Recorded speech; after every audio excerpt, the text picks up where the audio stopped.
beautiful souls, and welcome back or welcome to my podcast, Rewire to Inspire. I am your host, Jessie Brown, and I am very excited to be jumping on the microphone with you all for episode 198.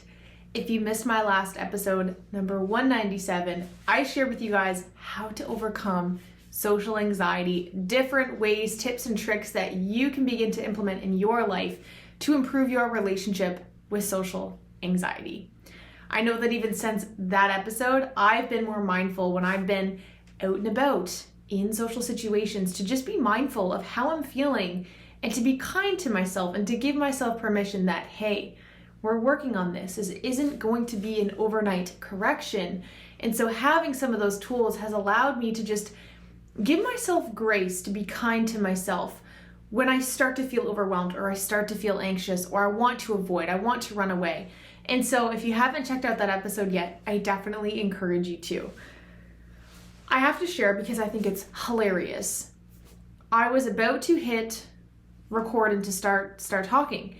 And I always close my door before I start because my dog and my cat like to mosey on in here all the time throughout the day. And as I was getting set up and ready to rumble, my dog came in and she had like this stuff all over her nose. And I was like, girl, what did you get into? And I looked closer and I'm like, oh my God, that's the cat's litter. And then I'm like, no. So if you have a squeamish stomach, I'm sorry. But I caught my dog eating my cat's litter. And so I had to take a couple minutes to just like mentally wrap my head around, well, how long has my dog been eating my cat's litter? And is she good? Like, is this normal? And then I'm just frantically Googling, is this normal for dogs to do?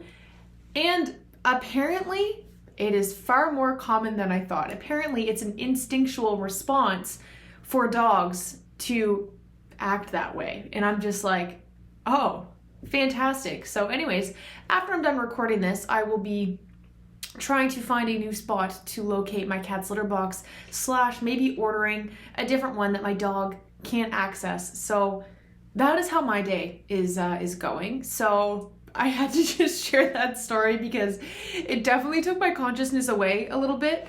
But at the same time, I think that it's funny. And so if you have a dog and a cat, make sure that your cat litter is not in an accessible area where your dog can access it. Although maybe your dog is normal and doesn't like to eat cat poop. So that's pretty cool and awesome for me. But nonetheless, let's pivot into what we are here to talk about, which is all things mental health, self-improvement, self-love. And I'm very excited about today's episode. So I had a meeting today for the next event with the Youth Mental Health Committee that I champion. And there was a lot of themes that came up. And one of the questions that I always like to ask a question when we go around the room, we introduce ourselves. I like to be that person that's facilitating a meeting where I ask a question. And today I just asked, how's your New Year's going? And everybody shared and, talked about there's different trips coming up and people were taking time to exercise and look after themselves and all great things. And then it got back to me and I'm like, oh my God, I asked the question and I don't really know an answer. And I kept coming back to in my mind, I'm like, it's actually been a really heavy new year, but really heavy in a great way. But I said, no one really talks about the emptiness that can set in when you remove things from your life. And really the hardship that is choosing you and how that can be really, really lonely for an extended period of time. But it doesn't mean that it's the wrong thing to do. It just means the reason a lot of us don't choose ourselves is because that often means getting something out of our lives and allowing us to sit in that uncomfortability. And for a lot of us, sitting in that uncomfortability, that quietness, that pit of time, that emptiness of space is very overwhelming and icky. And so I kind of just shared that with the group. And then as I was going about my day and on my drive home, I'm like, I really want to talk about the importance of choosing you. And at what point in your life are you eventually going to choose you? And it really just kept dawning on me, we are and we become the byproduct of our environment. of the people we surround ourselves with, of what our job is, of what our passions are, of our home environment, of everything around us. It all influences how we are and how we show up in the things that we do. And it's important that we look at those things as we grow and evolve in life to make sure that they are leveling up, growing, evolving, and matching us, right? Because we are always growing and evolving, and are the things around us also doing the same thing? And so I just kept coming in my head of, it's so important that we bring awareness to the things that we do, that we choose to do. And are they serving us? And again, that sentence, at what point do you choose you? I kept coming back to really when all my self-improvement journey began, which would have been in 2019-ish. At the time, I had started my business with Young Living, or my business Meraki, and I was doing Young Living. And I started to get around other folks that were into self-improvement, and I really started to get into yoga and get into my spiritual journey and work on me. And it was really the first time in my life that I chose me, and not just the things that I had to do, like going to school. And I loved playing sports, but that was kind of like the only area that I invested energy into. And in 2019, I really decided to just broaden my horizon and incorporate new things into my life that made me feel like me. And that was the first time in my life that my mental health started to kind of feel good, because I was choosing me. And at the time, I was with a partner that was like, kind of like, whatever, like do whatever makes you happy, like I don't really care. And then as time got on and I kept growing and improving, we would grow eventually further and further apart, to the point that I then had to step away from that relationship. And that is really kind of what I'm talking about, is as we outgrow and we choose to do things, there's sometimes parts of us that have to step away from things that are no longer serving us. But so many of us choose us to a degree, and then we stop because we don't want to leave anybody behind. We feel guilty. We don't want to leave a job. We don't want to leave a partner. We don't want to leave a friendship. But we are the ones that are capping our happiness when we do that. We are the ones that are interrupting the flow of our life. And I've shared, it was last week's episode, I believe, or the week before, I shared that I had finally stepped away from a position that was no longer serving me. And to do that came from the sentence of, I had to choose me. I had gotten to a place where I'm like, I cannot continue to grow and evolve my life if I continue to invest as much time and energy as I am in this other area that at one point served me very well, but now is no longer serving me. And that was very uncomfortable and very icky and very scary. And in a lot of ways, I'm still terrified and I'm still figuring it out. It's only been 2 weeks, and I wake up sometimes in the middle of the night just like, did I make a mistake? Did I do the wrong thing? But I'm like, Jessie, you chose you, and you chose what was best for you. But we get so caught up, especially if you are someone who's empathic, or you just genuinely give a shit about other people. You feel guilty for choosing what's best for you. A lot of that stems from childhood. A lot of that stems from trauma, where we feel guilty when we choose us. We second guess when we choose us because we think there's always going to be some kind of downfall, or we're not deserving of that. We feel shameful. And I had to just sit with that and be like, and trust that because I chose me, inevitably everything is going to be okay. I encourage you to ask yourself, are you choosing you in your life? Are you putting yourself first? Are you prioritizing the things that make you happy? What percentage of your life and your time are you investing externally versus internally? How much time are you investing looking after your kids, looking after your parents maybe, looking after your spouse, looking after your friends, looking after your job? How much time are you spending externally? And I get that we have to do those things, right? I understand that we have responsibilities as adults. We have responsibilities we have to take care of, but we also have a responsibility to give a shit about ourselves and to choose ourselves and to do what's best for us without feeling guilty for it, without feeling like it's a selfish, wrong thing to do. And I need to practice what I preach when I say all this, because as I'm saying it, I'm like, you coward. You are the worst for that. And that is why I'm talking about it, because as I have these realizations for myself, often which happen when I'm driving, I'm like, oh my God.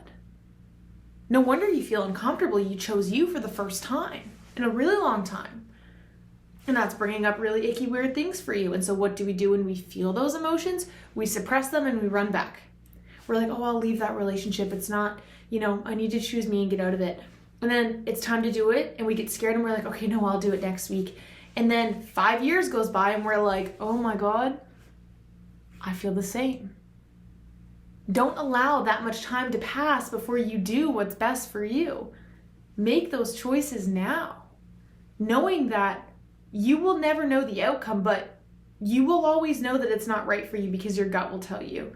And I've been telling myself, wouldn't you rather lean into the unknown with a curious, optimistic mind, and then to continue to stay in the same area that you know for a fact makes you feel like garbage and you know isn't right for you? The number one regret of the dying is I didn't live a life true to myself. I don't know about you, but I don't want to get to my last breaths and be like, I wish I had done something different. Now, inevitably, we will probably always have regrets, things that we wish we would have done, ways we would have done things differently. But I never want to get to a place at the end of my life where I'm like, I wish I had lived more true to myself.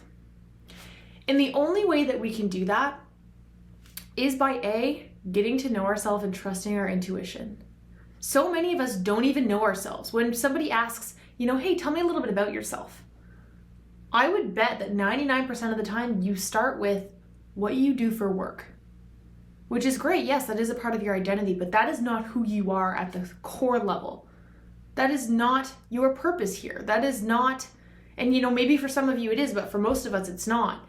Yet it's the first label that we smack on ourselves that takes over our identity.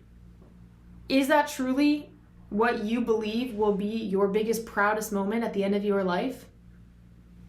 Are you choosing things that are right for you? If you have a passion, are you investing any time in it, or has 3 years gone by and you just wish that you had more time? A huge theme of today's meeting was around time and how we don't feel like we have enough hours in a day and we're all so busy. But I think a lot of us are busy doing things that are not filling our cup at all. We're doing them because we feel like we have to. And yes, again, I want to validate, there are things that you have to do. I do not have kids yet, and so I cannot even imagine trying to add kids into the mix. But just because there's kids in the mix doesn't mean you time and choosing you just is no longer on the table. In actuality, if you have kids, that should be the priority, is looking after yourself. And so I encourage you to contemplate, how much of your life are you investing externally to you? And is that serving you? Are you tired of feeling burnt out? Are you tired of wishing you were doing certain things, taking action in certain areas? And at what point is enough? At what point do you finally say, you know what? Today's the day I'm going to choose me. And maybe that's all it is you start with 5 minutes a day, you choose something that you love to do. I started adding to my habit tracker, doing something spiritual every single day. That could literally just be me burning my sage and listening to a meditation for 5 minutes. It does not have to be complex, but it's my small way of choosing me in the things that bring me joy. This can be as small scale as that, or as big of a scale as going all in on your passions and starting a business. There's so many varieties in which we have to choose ourselves, but there has to be at least one area in which you're choosing yourself. If 99% of your life and energy is spent catering to those around you, and you're neglecting the most important person, which is yourself, that is going to catch up to you. That is causing a disconnect within your nervous system, which no wonder you're tired, no wonder you're cranky, no wonder you're short fused, no wonder you're lost and foggy. It's because you're not in tune with yourself. And how could you be if you're doing nothing that lights your soul and your heart on fire? We know what our passions are, or our interests are, or what makes us curious, or what we want to learn more of. And if we don't, red flag. You need to take time to get to know what fills your cup. We cannot be the best versions of ourselves. You know, self-improvement is really off the table, and doing all these grand gesture things is really off the table until we work on being okay with choosing ourselves and doing what's best for us. My mentor once told me, what if what's best for you is what's best for everybody else? That stuck with me. I will never forget that quote because it's true. And everything that fades away from your life as you choose you wasn't meant to be in your life anymore in the first place. I know that that's a hard pill to swallow, but it allows room for new things to come in. I think of 2019 version of me, how when I started to get away from friendships, I started to invest in me. I switched my job. I did different things. And it's all flown and trickled into the life that I have now. That 2019 version of me is so proud of. But I know that I couldn't have gotten here if I didn't first decide to choose me. And that wasn't easy, and it was massively uncomfortable, and I was massively terrified. And sometimes you just have to take a leap and know and trust. Trust in the unknown. We're so scared to trust in what we don't know. But I promise you, like, if you're spiritual, I'm just like, the universe has your back. But it can't show you that it has your back if you don't take the leaps yourself physically. It will give you signs. It will communicate in ways. And it might not always feel like it. You might get like 2 months into taking a leap and be like, okay, universe, like, you gonna back me up yet? It's like, things take time. And it takes us believing that it's possible. There has to be even a small part of you that believes that it's gonna be worth it, believes that it's possible. But I'm telling you with every ounce of me that it starts by choosing you. You have to choose you and know that it's not selfish. I cannot reiterate enough that it is not selfish. The 3 things that I wrote down here that are sticking out, like plain in my face, are you don't have to follow anyone's expectations. I know that society tries to write a script for us of what our life should be, what it should look like, what we should do, tries to give us timelines of when we should do so. You know, according to my Facebook, I should be married and have kids in a house by now. But it's like, all that does is put so much pressure on us. And it's like, take it off. It's not yours to carry. If other people want to do that and that is right for them at that time, fantastic. You are the only one that gets to pick the timeline of your life. Expectations from other people are pointless to listen to. Unless somebody's ahead of you in an area in which you have interest in, I'm not going to say it's completely not valuable because there is hidden lessons in it, but it's your life and only you know what's best for you. Nobody can give you advice on how you're feeling from your perception. Nobody knows your intuition. Nobody knows your mission, your higher self. Only you know that. And so, as much as yes, it's okay to seek guidance and it's okay to lean on other people. In fact, that's what community and having people that support us is for. But you don't have to follow anybody else's expectations, because all it's doing is misguiding you further off your path. If you're supposed to be going left, but everyone's like, no, we're supposed to be going right. We all went right and it turned out great for us. But you're like, I'm really feeling pulled to go left. And then your whole life you go right. You're always going to feel like something's off and something's wrong. And so be okay with saying no to those, even if they love you, because if they truly love you, they will support and understand. And that's really all I have to say about that. And the last thing that I want to share is you don't have to do things that you don't want to. You don't owe it to anybody to sacrifice your beautiful self and happiness and life to do things that you do not want to do. Nobody is worth your energy and self if you're not happy or okay with it. And I know that oftentimes when we make those choices in life, it's because we're struggling with our worth, we're struggling to feel like there is another option, we don't believe in ourselves. But if I can just speak to just your heart right now and not your ego or your conscious mind, just your heart, you don't have to do anything in life that you don't want to do. And in fact, every time you do something that you don't want to do, and I don't mean like, I get you don't always want to go to the gym and eat healthy. It doesn't mean we shouldn't do those things. I mean, deep in your gut when you're like, I don't want to do this, it doesn't feel right. It doesn't feel right for a reason. That's because it's not your calling. The reason our intuition speaks to us is because something higher in us is like, no, that ain't it. That's not it. And you will know the difference. You'll know the difference just again between, well, I don't want to do something because I'm just like, I'd rather sit on the couch, or I don't want to do this because everything in my being is telling me no. The way that we start to choose ourselves and get better at that is by practicing and choosing small. Listening to your body, listening to your thoughts, listening to your intuition. Because it will start to scream at you. And you'll get later on in life and everything will connect. But don't allow precious years to go by that you could be living in alignment when everything within you is communicating with you now.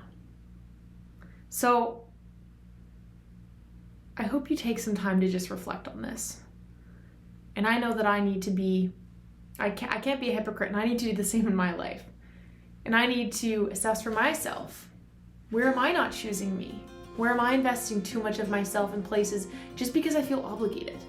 If you feel just like obligated, it's probably not right for you. It should feel good, and it should bring you some kind of joy or energy in return. Okay, so I'm sending you all so much love, and I know what it's like to be at that crossfire of like, well, I don't know what to do, and I'm scared. It's okay to be scared. In fact, if you weren't scared or out of your comfort zone, it probably isn't that big of a leap in the first place, and you're probably still very comfortable. And so let's normalize being uncomfortable. Let's normalize that that's actually a really good thing in the right context. And so I hope you guys enjoy, and I hope, for the love of God, you let this be the year that you choose you. So thank you guys so much for tuning into today's episode. Next week is, oh my God, the last week of January. I can't even process that in my brain, but I hope your guys' month is off to a great start. Your 2024 is off to a great start. I'm still saying 2023 all the time, writing that on all my dates and stuff that I do in my journal. And so it's 2024 if you didn't know. So I hope your year's off to a great start. Thank you as always for tuning in. It means the world to me. If you could share this with someone that you think would enjoy, that would also mean the world to me. Subscribe on whatever platform that you're on, and please reach out anytime. Anytime you guys want to connect, or you just want to say something, or an episode resonated with you, or whatever. I love hearing from you guys. It makes my day to a T. I have a folder in my photos that is just called like my deepest why, and I screenshot every time you guys send me a message, and I keep it in there, and it keeps me going on the days that I'm like, why am I doing this? And it keeps me going. And so I'm just so grateful for each and every one of you, and I'm sending you so much love. I look forward to chatting with you all next week.